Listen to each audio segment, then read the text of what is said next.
Presentamos Tiempo de Dios con el pastor Ezequiel Molina Hijo. Una palabra de fe que puede transformar.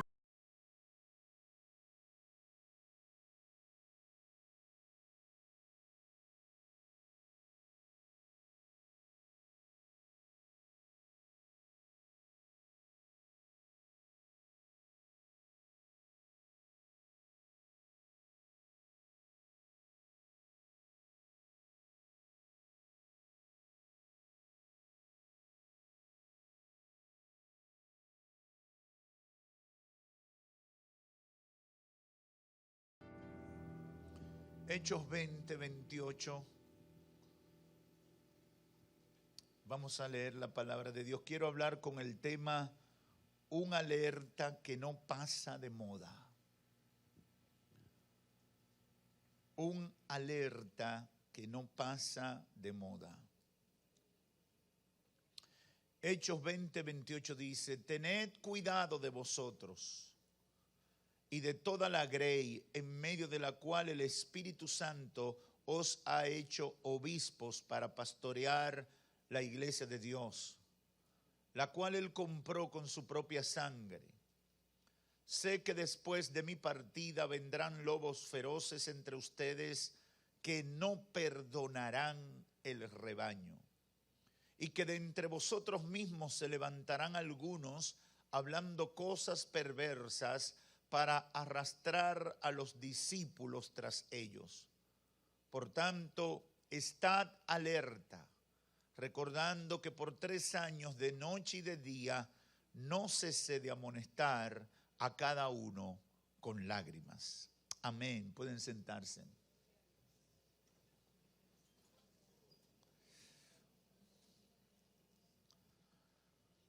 Siempre la iglesia de Cristo ha tenido que enfrentar a enemigos poderosos, ha tenido que enfrentar grandes conspiraciones o planes orquestados en el infierno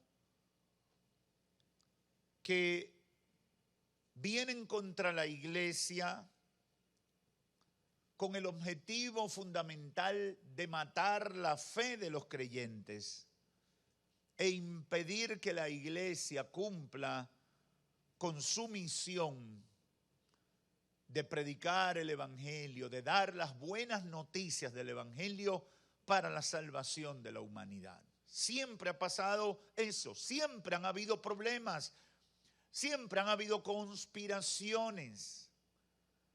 Esa es la realidad de nuestra lucha contra el diablo. Esa es nuestra realidad de nuestra lucha con los demonios que se oponen a la iglesia y muchas veces utilizan debilidades humanas para montar sus ataques contra la obra de Dios. Hemos visto eso siempre. Siempre lo hemos visto. Aquí en el capítulo 20 del libro de los Hechos, el apóstol advierte sobre una realidad que se iba a manifestar en esa iglesia del primer siglo. Él había sido el fundador, el instrumento de Dios para que la iglesia se desarrollara, surgiera. Se había esforzado por 3 años de noche y de día, como dice el verso 31, amonestándolo, enseñándole, corrigiéndole, con esfuerzo, a veces con lágrimas, como dice de manera particular aquí. Y lo hacía con el objetivo de equiparlo para que su fe perdurara en el tiempo, que su fe se mantuviera viva a pesar de las cosas extrañas que podían pasar. Y advierte, dice: después de mi partida vendrán lobos feroces entre ustedes que no perdonarán el rebaño. Yo creo que esa es una preocupación de todo pastor y de toda persona que siente por la obra de Dios. La realidad de que a pesar de todo en algún momento pueden surgir lobos feroces que vengan a trasquilar ovejas. Esa es una realidad que debemos tener pendiente. Pero dice más, dice, esos lobos feroces que no perdonarán al rebaño, también se levantarán de entre vosotros mismos, hablando cosas perversas para arrastrar los discípulos tras ellos. Eso también es otra realidad. El diablo manda gente a las iglesias, a la iglesia en sentido general, con el objetivo de seducirlo para arrastrarlo a otro lugar, a otra cosa, a otra corriente, a otra revelación, a otra cosa diferente. Pero en el fin, el propósito que busca es matar la fe y sacarlo del proyecto de Dios.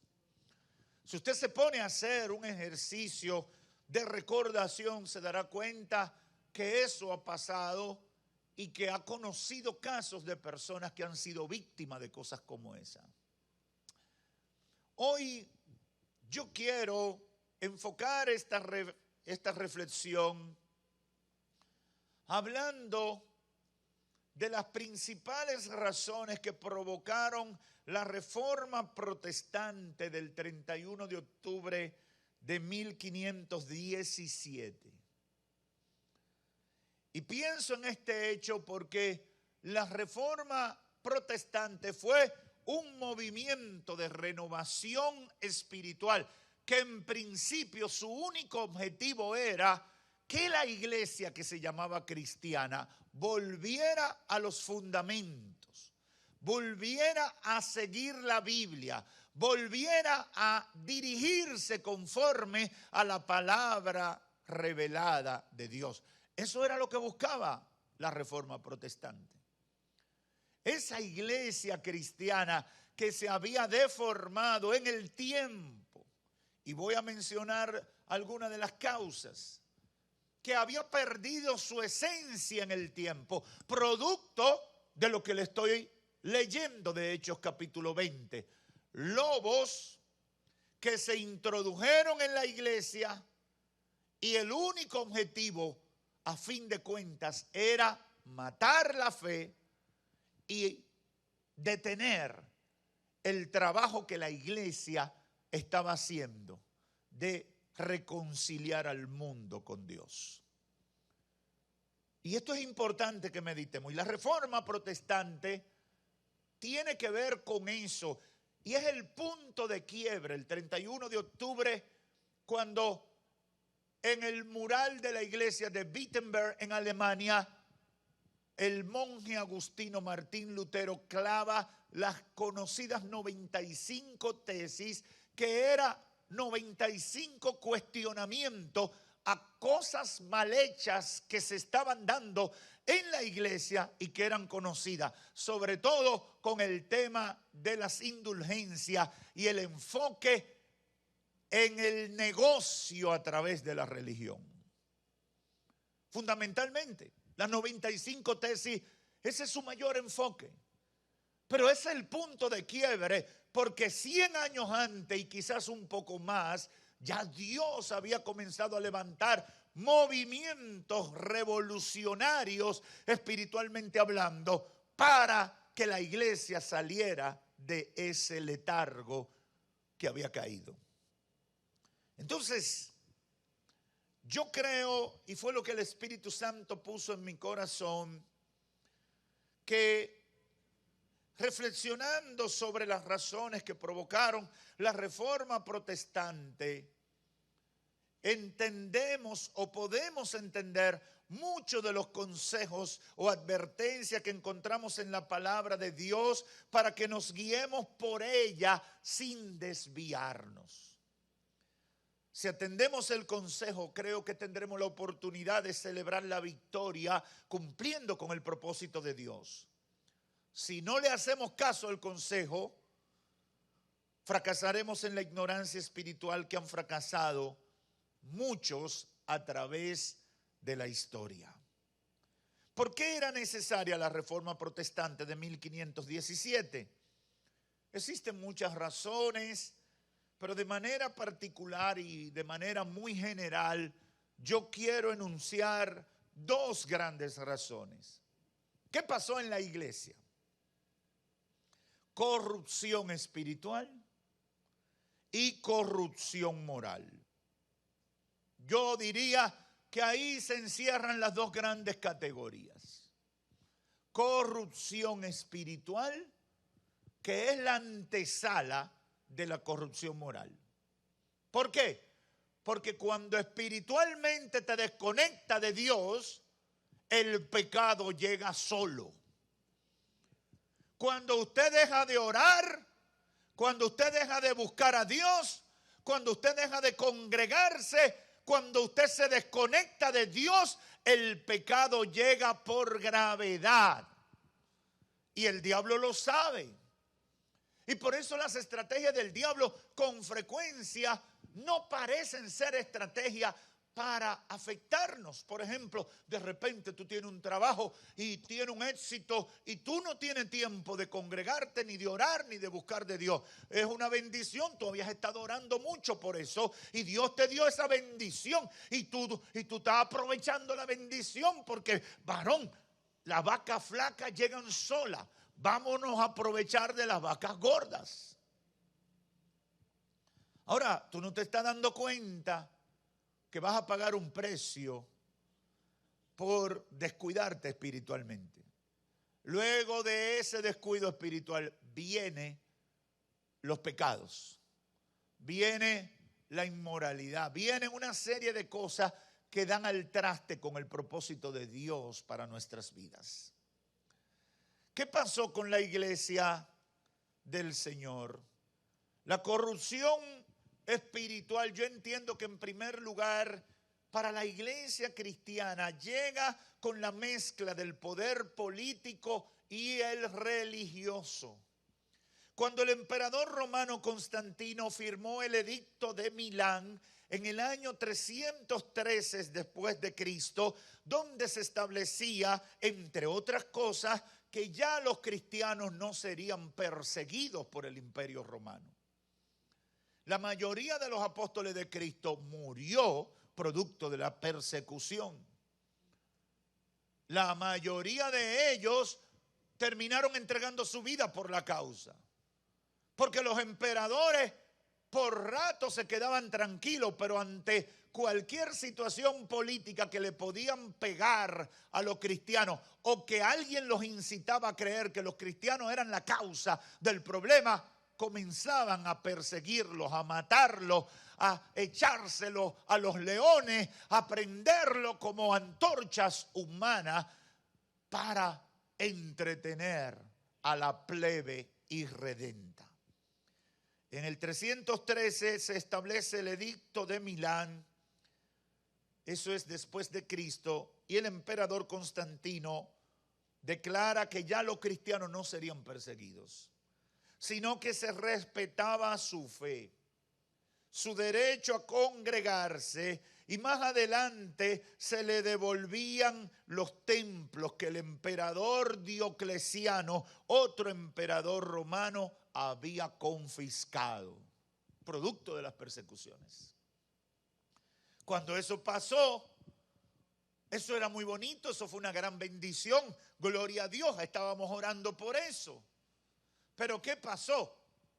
Constantino no quería simplemente dejar de perseguir a la iglesia, él quería utilizar la iglesia para sus propósitos y termina convirtiéndose en emperador y la máxima autoridad de la iglesia.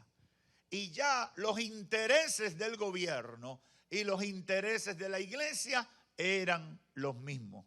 Y lo que Dios había designado como tarea y misión de la iglesia pasó a un segundo, tercer, cuarto, quinto plano cuando se pudiera y si no afectaba a los intereses del gobierno. Yo sé que mucha gente, aunque uno lo ha dicho muchas veces, no lo sabe cosas como esta. Y necesitamos aprovechar estos momentos para resaltarlo. Eso desató una corrupción, una parte de lo que llamamos la corrupción espiritual, cuando se mezcló el poder político y el religioso. Y esa iglesia cristiana que por 3 siglos y pico había resistido los embates de la persecución por causa de su fe, y Dios había obrado abriendo puertas y expandiéndolo a todo el mundo conocido, se doblegó ante los intereses de este gobernante que vino con un plan maravilloso para facilitarle la vida a la iglesia. La corrupción espiritual también se manifestó con la secularización de la fe o de la iglesia y el ministerio. Los papas, y llegando a los obispos o sacerdotes, eran cargos que se buscaban por los negocios y posesiones materiales que se daban para alcanzarlo y que se obtenían al desempeñarlo. Por ejemplo, hay un caso que quise citar porque hay tanto material de eso que uno necesitaría 2 o 3 semanas por varias horas para explicarlo. Pero hay un caso que yo quise escogerlo como modelo de esto, que es el de Alberto de Brandeburgo. En 1513 se convirtió en arzobispo de Magdeburgo y administrador de la diócesis de Halberstadt en Alemania, con solo 23 años. Solo 23 años tenía. Adicional a eso, quiso ser el arzobispo de Maguncia y prelado de Alemania, lo que representaba ser de los electores del emperador y todos los beneficios económicos que eso representaba. Él, además de ser ya lo que era a los 23, a los 24 quería ser el arzobispo de Alemania. ¿Por qué quería? Por el poder que significaba ser el arzobispo de Alemania, una nación grande y poderosa.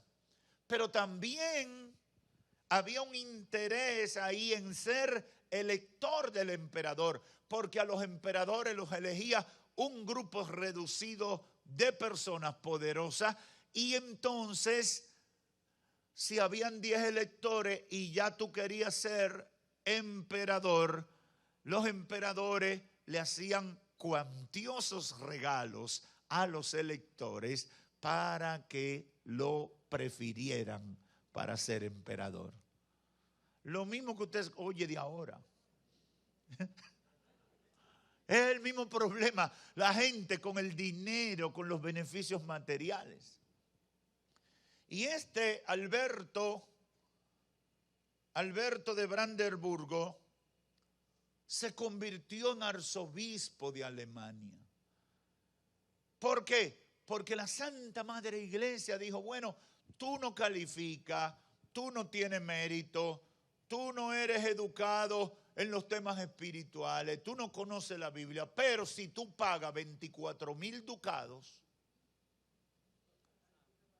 podemos hacer una excepción.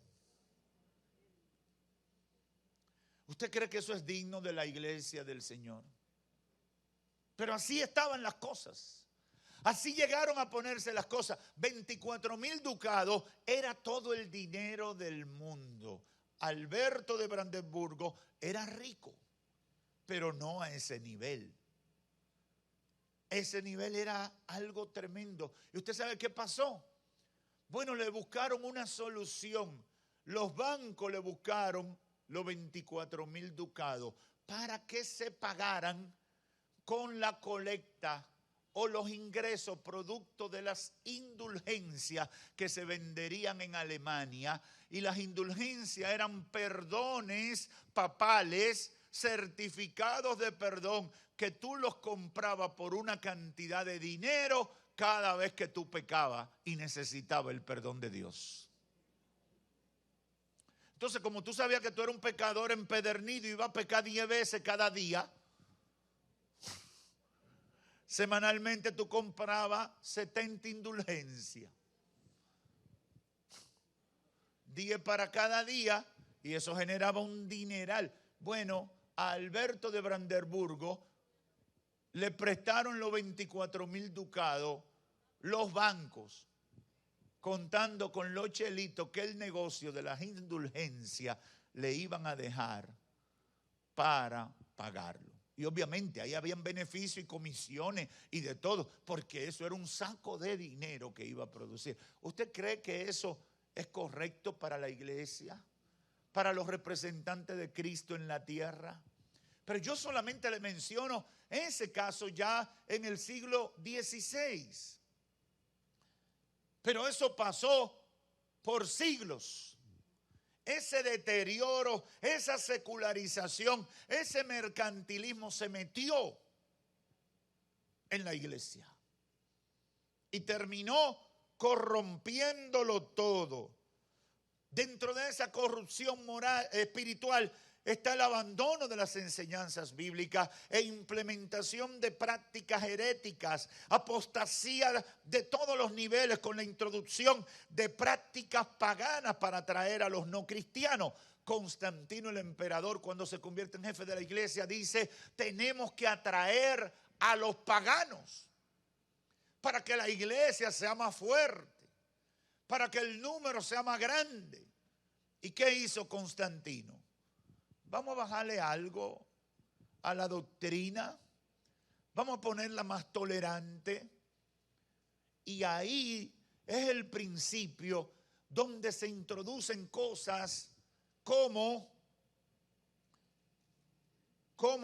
la beatificación, que era ser santo a algunas personas después de fallecida por decisión de la iglesia, las indulgencias, las reliquias, el incienso, lámparas y velas, agua bendita, los días y épocas sagradas y toda una cantidad de cosas que no están en la Biblia, que esa llamada iglesia cristiana terminó introduciendo en el culto y en la práctica de su relación con Dios. Usted lo puede estudiar porque el internet nos da acceso a mucha información que quizás antes no podíamos y no íbamos a una gran biblioteca en una de esas grandes naciones. Pero yo solamente le estoy dando titulares para despertar la conciencia de lo que me están escuchando. Corrupción espiritual que lleva a abandonar las enseñanzas bíblicas. Y por eso después llegan el culto a María, la mariología, el culto a todos los santos, el tema del purgatorio, el meter y sacar a la gente del purgatorio, acelerarle el paso por el purgatorio, todo eso vinculado a dinero. Negociando la fe, bajando la rigurosidad de los principios bíblicos, por un buen fin, para que entren los paganos. Hermano, el que quiera, dice el Señor a Jeremías, que se conviertan ellos a ti, pero tú no te conviertas a ellos. Nosotros tenemos que estar claros en eso, porque hoy hay mucho de eso y no voy a tocar el tema porque lo voy a tocar en una segunda predicación, pero eso, hay mucho de eso, gente buscándole bajadero a la doctrina cristiana, gente tratando de echarle un poquito de agua a la doctrina cristiana para que no sea tan pura, porque esa pureza de la doctrina cristiana imposibilita que determinada gente sea parte de la iglesia, y eso es corrupción espiritual. Junto con eso vino la corrupción moral, el adulterio se hizo común, la fornicación se hizo común en la iglesia y entre las autoridades de la iglesia, las orgías en todos los estamentos de la iglesia, encubierto o no castigado por las autoridades de la iglesia, ignorando las enseñanzas de la palabra de Dios. Y para mencionar solamente un caso, están los casos de los papas o de los prelados de la familia Borgia en España, que se destacaron por su inmoralidad más que por cualquier cosa. Hasta hoy hay series de televisión que le llaman los Borgia. Y eran unos prelados católicos que se reconocieron por sinvergüenza a la máxima potencia. Yo solamente he querido citar algunas cosas porque no tengo tiempo para entrar en muchos detalles. Lo que quiero es despertar la conciencia. Corrupción espiritual termina llevando a corrupción moral.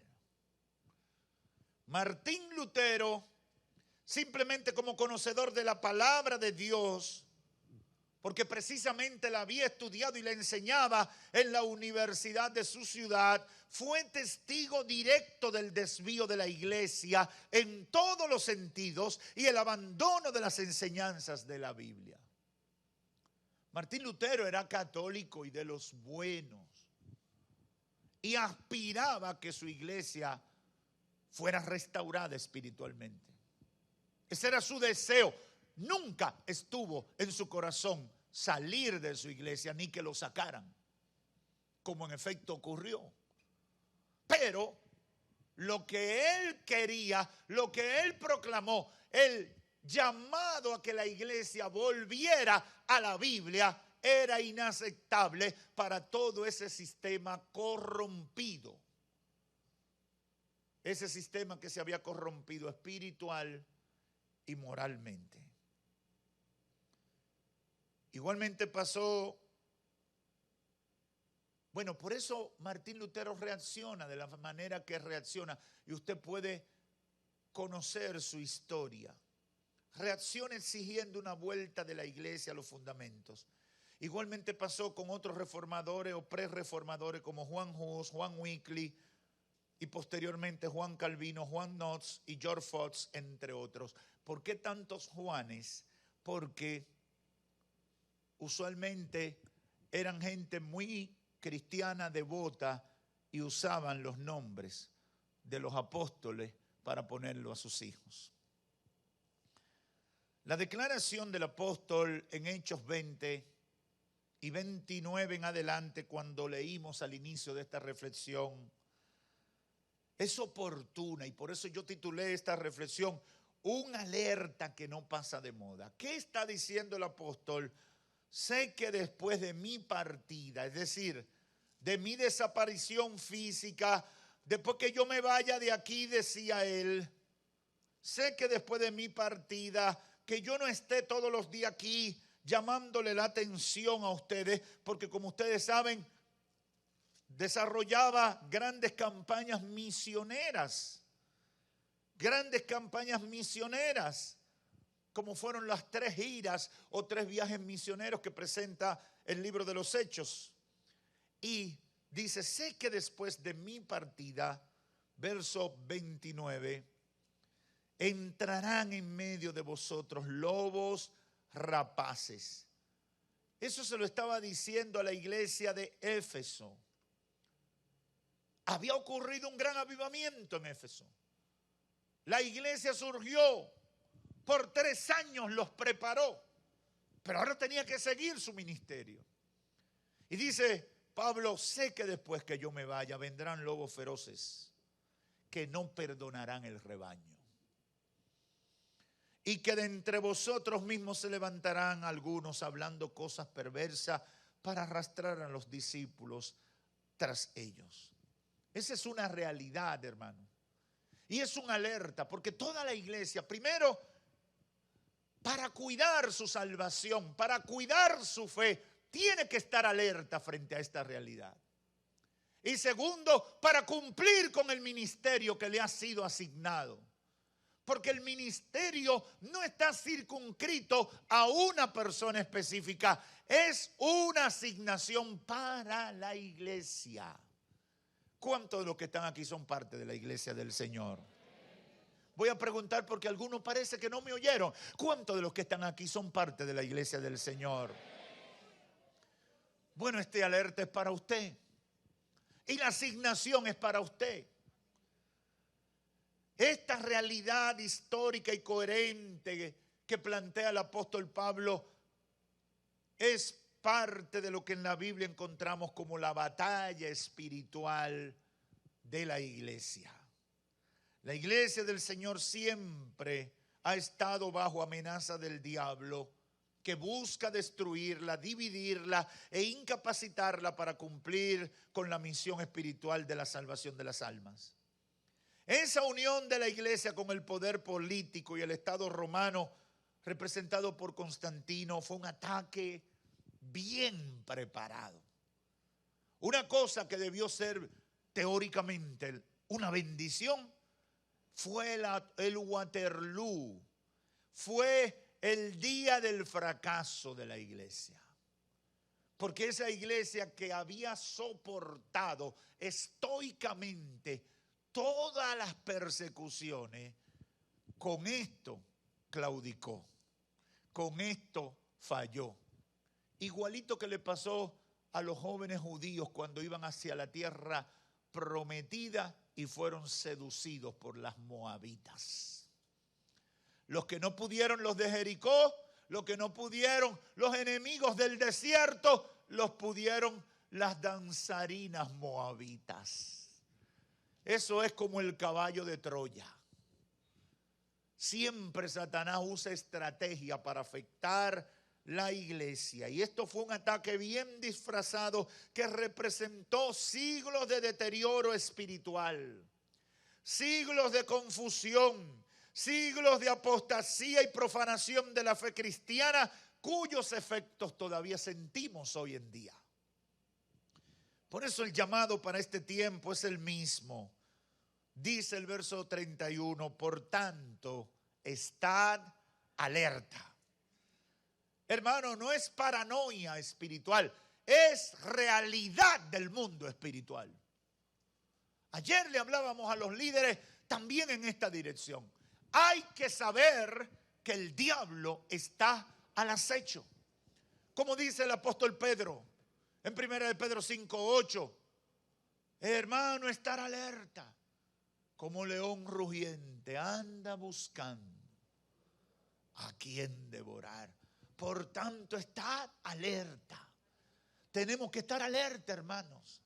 No podemos aceptar todo lo que viene con ropa de cristianismo. No podemos tragarnos todos los juguitos, comiditas y pastillitas que parecen cosas de Dios, pretendiendo que le van a hacer bien a nuestra salud espiritual. Tenemos que estar alertas.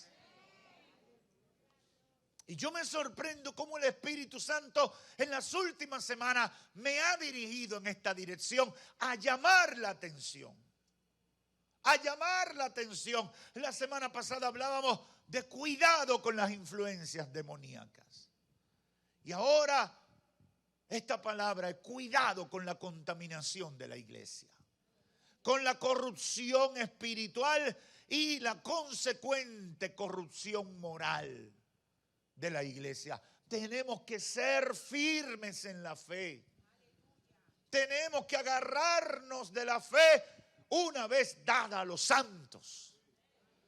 En la carta a los tesalonicenses, segunda Tesalonicenses, haciendo referencia a grupos que tergiversaban lo dicho por Jesucristo sobre su venida, el apóstol sustenta la advertencia otra vez y dice en el 2:3 de segunda Tesalonicenses que nadie los engañe en ninguna manera, porque no vendrá sin que primero venga la apostasía y sea revelado el hombre de pecado, el hijo de perdición, el cual se opone y se exalta sobre todo lo que se llama Dios o es objeto de culto, de manera que se siente en el templo de Dios presentándose como si fuera Dios. La advertencia es coherente de los hechos y de Tesalonicenses. ¿Por qué? Porque viene la apostasía. Antes que venga el anticristo, viene la apostasía. Viene la apostasía que ya tiene mucho manifestándose y progresivamente contaminando la fe de mucha gente. Ayer hablábamos en la asamblea de esa corriente del nuevo judaísmo, que no es nuevo, hermano. Esa gente que ahora es Jesús HaMashiach, Joshua, y todo lo de ello es Israel y rabinismo y todas esas prácticas del judaísmo antiguo, que por ejemplo aquí se pusieron de moda las danzarinas, por ejemplo. Y eso no tiene que ver nada con el evangelio. Pero un canal de televisión evangélico lo ponía siempre en sus maratónicas hace unos años, y ya están todas las iglesias, una gran cantidad de iglesias que todo el mundo tiene. Y ayer yo vi un video de una iglesia donde pastorean unos amigos míos. Antes las danzarinas era muy estilizado, parecido al ballet clásico, y dije que todo era la gloria de Dios, y el fuego sube, ¿verdad? Y entonces nos decían eso y uno como que lo iba asimilando. Ay, sí, eso es de Dios, porque mira, el fuego sube y la gloria baja. Ayer yo vi en la iglesia un video de un culto de unos amigos míos que las danzarinas no estaban, la gloria de Dios y el fuego baja. No. Aleluya, aleluya, aleluya, aleluya. Dando golpe de barriga en el altar. Digo yo, ¿qué gloria ni gloria? ¿Qué es lo que va a sentir la gente cuando ve a esa sierva? Mire, 10 siervas dando golpe de barriga ahí adelante. Usted puede estar buscando presencia, pero la carne.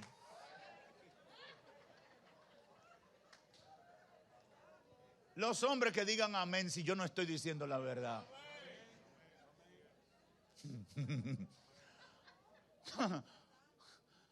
Porque Satanás no viene con chifle ni cacho. Viene con cosas bonitas que parecen interesantes. Y hermano, uno tiene una situación porque ahora uno parece Pedro pica piedra. No me recuerdo cuál era Petrópolis, era la ciudad de Pedro Picapiedra, Petrópolis, ¿verdad? Y todo ahí era antiguo, Petrópolis. Yo a veces me siento como Pedro Picapiedra en Petrópolis. ¿Por qué? Porque cuando uno se apega a la palabra de Dios, uno siente que se va quedando solo. Uno siente que uno ya no es parte de lo común, de lo que hace la mayoría. Pablo le dice que nadie los engañe en ninguna manera. No vendrá sin que primero venga la apostasía. ¿Qué es la apostasía? Distorsión de la fe, contaminación de la fe, rebelión de los principios de la fe, alteración de la doctrina bíblica. Eso es apostasía. La confusión religiosa producida por la apostasía, que indica separación, rebelión, abandono de la fe, o una separación voluntaria de la fe en Dios y de su verdad revelada en la Biblia, ha sido y sigue siendo de grandes proporciones en Occidente. Toda la advertencia de Jesús y de los apóstoles son pocas en relación con la intensidad y variada forma en que se manifiesta la apostasía. Hermano, Cristo advirtió, los apóstoles advirtieron, casi todos, sobre la apostasía, pero sigue siendo el mal que más daño hace. Porque la corrupción espiritual termina en corrupción moral. Esa es la realidad. El enemigo quiere confundir la fe de los creyentes para que se desvíen del camino y se desanimen en su ruta hacia el cielo. Esa es una verdad que tenemos que proclamar y por eso tenemos que estar alertas. Hermano, va a aparecer mucha gente y hoy en este templo hay gente que quizás mañana, que quizás en un mes, quizás en un año esté por ahí envenenado con una cosa de esa. Por eso es nuestro deber como ministros de Dios alertar sobre una verdad tan claramente planteada en la palabra de Dios. Estad alerta. No dejes que te contaminen la fe. No deje que el diablo diluya la pureza de esa fe que te ha transformado, de esa fe que ha llevado liberación a tu vida y a tu familia. No dejes que el diablo te robe tu bendición. Esa es la realidad. Tenemos que con temor y temblor, como dice el autor de los Hebreos, cuidar nuestra salvación. Tenemos que estar ojo visor, porque los engaños no vienen a través de gente con perfil de ladrón, vienen a través de instrumentos con perfil de gente confiable, gente de confianza. Por eso dice Pablo a los Éfesos, a los de Éfeso, a los de Tesalónica: de entre vosotros saldrán. Algunos van a salir de entre ustedes. Algunos serán de los hermanos que compartían. Quizá el que te predicó, quizá el ministro de redes que te dio seguimiento cuando te convertiste, quizá el maestro de escuela dominical, quién sabe. La advertencia, el alerta es oportuno y no pasa de moda. Estad alerta, estar ojo visor, cuidando tu salvación. El enemigo quiere confundir a los creyentes, pero también el enemigo quiere confundir a los amigos, a los que no conocen de Dios, para que se sientan inseguros en cuanto al evangelio. ¿Cuántos amigos buenos católicos me han dicho: pero ustedes fueron los que se apartaron? Ustedes, los protestantes, son los que se apartaron. El que estudia bien la historia sabe que esa iglesia que se contamina en el siglo IV nunca estuvo después verdaderamente unida. Nunca. Lo que pasa es que una mentira se repite tanto que la gente termina creyéndoselo. La división de los apegados a la Biblia y de los que se dieron a la apostasía no se dio en 1517. Esa división comenzó por lo menos de manera profunda cuando la iglesia se mezcla con el imperio en el siglo IV. Lo que pasa es que se mantuvieron apariencias, se hicieron negociaciones políticas, se hacían transacciones económicas para guardar, como hacen los políticos de hoy. Te voy a dar el ministerio tal, te voy a dar aduana, tú votas por mí, me dejas tranquilo, no me acusas. Lo mismo. Es lo mismo, hermano. Por eso hay que conocer la historia. Por eso, porque a veces uno cree que lo que está pasando es nuevecito. No, es tan viejo como el diablo, quien es el que la produce. Esa es la realidad. La maldad es tan vieja como el diablo, que es el que la produce, el que la promueve y se la ofrece a la gente.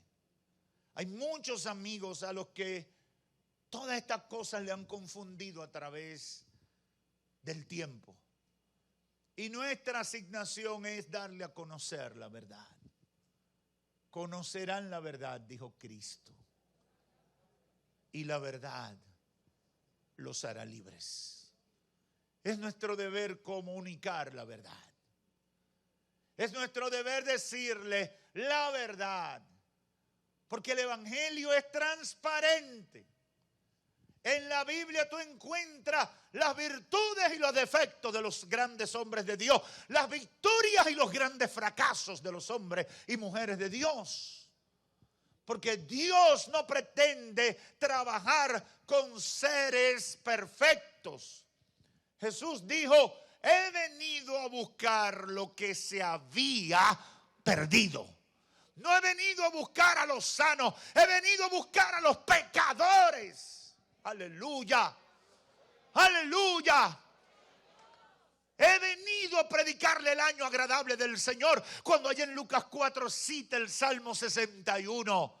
El Espíritu del Señor está sobre mí. Me ha ungido para traer libertad a los presos, para sacar de la cárcel a los que están encarcelados por el diablo, a predicar el año agradable del Señor. La iglesia tiene que predicar el año agradable del Señor.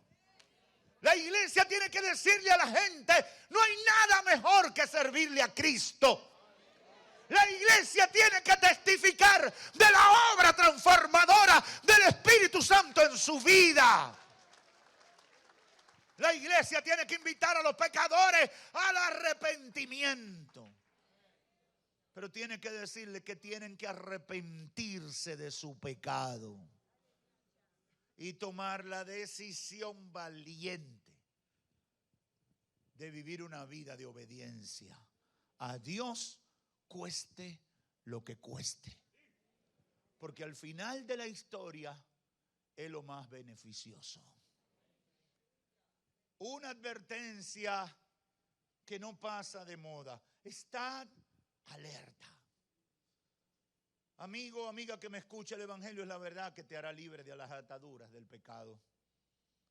Fue predicado y modelado por Jesucristo de manera exitosa.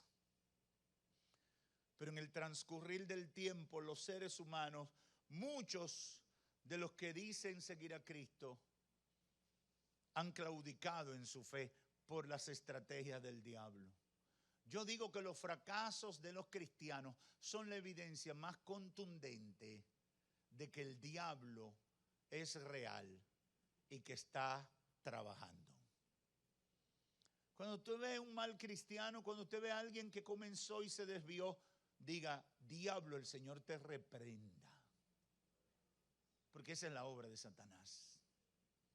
Esa es la obra de Satanás. Mi consejo para todo el amigo o amiga que me escucha es que deje atrás el temor, renuncie al pecado y conviértete a Cristo.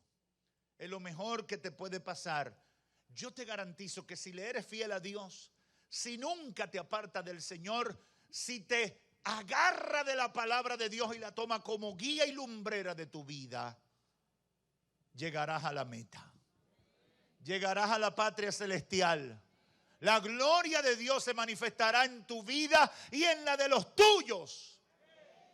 Y tú serás un candidato seguro, un invitado seguro para las bodas del Cordero, cuando Cristo se case con su novia, la iglesia. Que Dios los bendiga. Hemos